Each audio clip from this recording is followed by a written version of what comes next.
Once you decided you were going to write a novel, what was the process like to retrain your brain and make that jump from screenplays to novels? That was really hard, transitioning from, because I had been a screenwriter, solely a screenwriter, for probably about 15 years. And then I decided to write a novel, and it was really like you were a sprinter and now you have to be a marathoner. Because when I was a screenwriter, I could sit down a couple hours, write 10 pages. Not necessarily 10 great pages, but draft 10 pages a day. And then I sat down to write a novel, and it's like, oh my God, the whole page is words. They would take me, I would write 2 pages in the same time it took me to do 10 pages.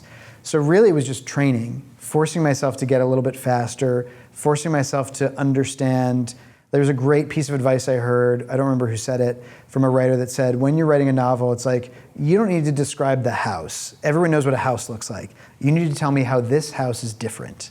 And that was really helpful, because you start off, you're like, I gotta describe everything. Then you realize, no, it's more like bits and pieces, but you do have to put everything that's there. Attributions were really tricky. When someone has dialogue, who is saying the dialogue?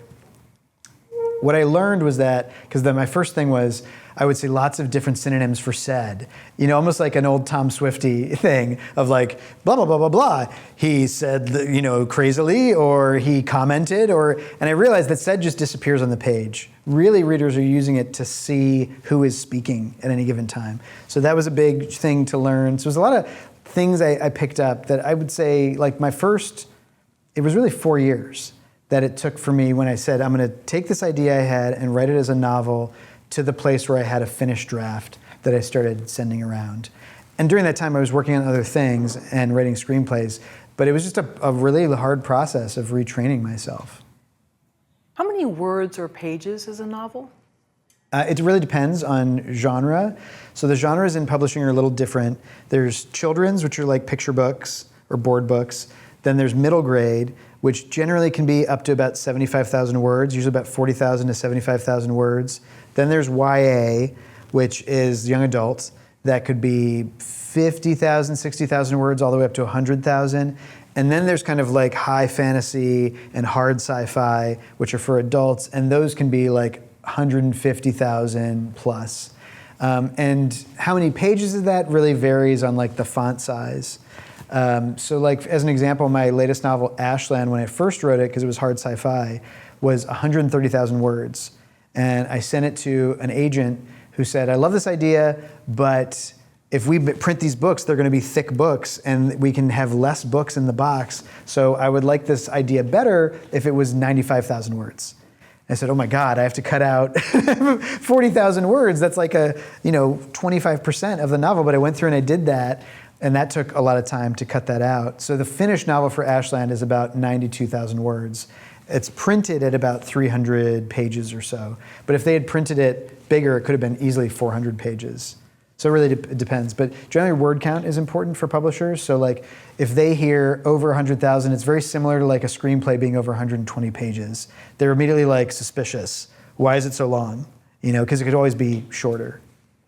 Have you thought about what would have happened if Book Talk was around when you were submitting those articles? I haven't cracked Book Talk. So, oh, you haven't? Okay. I mean, I'm on it. Like, I have a TikTok. It does terrible. I don't understand it. I have not had anything go viral on Book Talk. It's just another amazing outlet, I would say. Like, that's the great thing about being a creator nowadays is when I was starting out, you had basically one pathway, which was there's 5 studios, there's 5 publishers. Try and get an agent that can get your stuff to one of those 5, and hopefully they'll buy it.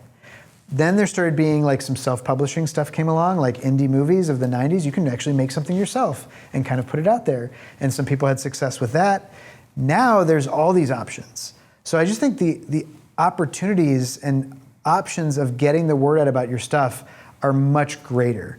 Which one will work for you? You have to try different things. Like there's some great self-publishing platforms. Like there's one called Royal Road, where this guy, Matt Dinneman, posted a novel called Dungeon Crawler Carl for free. And people just started liking it. And suddenly thousands of people are liking it and hanging on his every word. So he published another one. He's making no money off of this except by selling audiobooks. And then eventually got to a place where one of the big 5 publishers saw it and they said, can we just reprint this and publish it? And he said, sure, but I get to keep the audio rights. which again, you usually never see, but he was able to do that because he had an established audience. And now his latest book just debuted at #1 on the New York Times bestseller list. So it's like that started from him just putting it out somewhere himself for free. So again, that's like one of those like lottery success stories, but I just think Book Talk is a great example of like, you never know when something's gonna pop off, like when your idea is gonna connect with somebody. When you set out to write a novel, is your mindset, I'm going to write a novel, or is it really, I'm going to write a series? Yeah, I think when I start any novel, there's always a little bit of, I love series. I am always, whenever I read a book and I love it and I find out, oh, that's the only one, that's always kind of a bummer. But I would love a sequel to Cormac McCarthy's The Road. What happened to that kid? That's how that book ends. The kid kind of goes off. Sorry, spoilers. But to me, there's an inherent sequel in that book that would be incredible to read, and we're never going to get it now. So I think I tend to gravitate towards, anytime I have an idea, I always think, could this be multiple ideas? Some of mine, I've only done one of them, and then it hasn't caught on for whatever reason. So I probably would never go back to it. But I would say most things I think about, I think could easily be a series. Like you could do another one.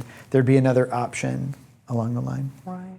Yeah, there's the famous rumor, it's probably a conspiracy theory, that there's another Stieg Larsson book that's never been published. Yeah. But I don't know if that's true or not, but yeah. Well, and maybe they will. Like you could easily, like what's the Robert Ludlum books, people have sometimes written books in series after the people have died. And like they could be good. Why not? You know? Right. Do you think it's easier to write a novel than a screenplay? This is the eternal question. No, I know the answer. It's much easier to write a screenplay, for sure. It's shorter. It's way less words. I could crank out a screenplay now if I had the idea and the outline, I was pretty sure of it, I could probably crank it out in 2 to 3 weeks and feel pretty good about it. There's no way I could write a novel in 2 to 3 weeks. It's physically impossible. It's just too many words. If you were trying to write 75,000 words in 3 weeks, that's like 15 work sessions for me because I take weekends off generally. That's crazy. I don't know what the math is. I can figure it out really quickly, but it's way too many words. Like I tend to write with a novel maybe about 1,000 to 2,000 words in a session. Like 1,500 words is a good work session. And so if I was writing a 100,000 word novel, that's going to take 4 months, 5 months minimum to draft. The nice thing about that is because it's so slow, you really do get to think a lot about the characters and the scenes and the stuff as it's happening. But I think a screenplay is infinitely easier because it's far, far less words to worry about. I think a 120-page script maybe has like 25,000 words in it, 30,000 words in it. And when do you go back and reread your day's work, or you don't? That's something that you try not to do. I'm a little bit, so you're not supposed to do this. You're not supposed to go back and reread. And I used to be very bad about it because I would go back to page 1. And then I would realize I was never getting anything done. I was never moving forward because I was only rewriting page 1. So now when I'm drafting, especially a first draft, I will try to just pick up where I left off. Sometimes to get myself in the mindset, I'll have to go back a couple pages, maybe a chapter, just to remind myself of like, where was I, what was happening? But generally I try not to go back in the first draft. I try to keep moving forward because for me personally, that's like death. I would just get caught in that quagmire of rewriting and rewriting and rewriting forever. So I try to do that. Thank you for watching the video all the way to the end. Here is a complimentary question from our book Story Questions.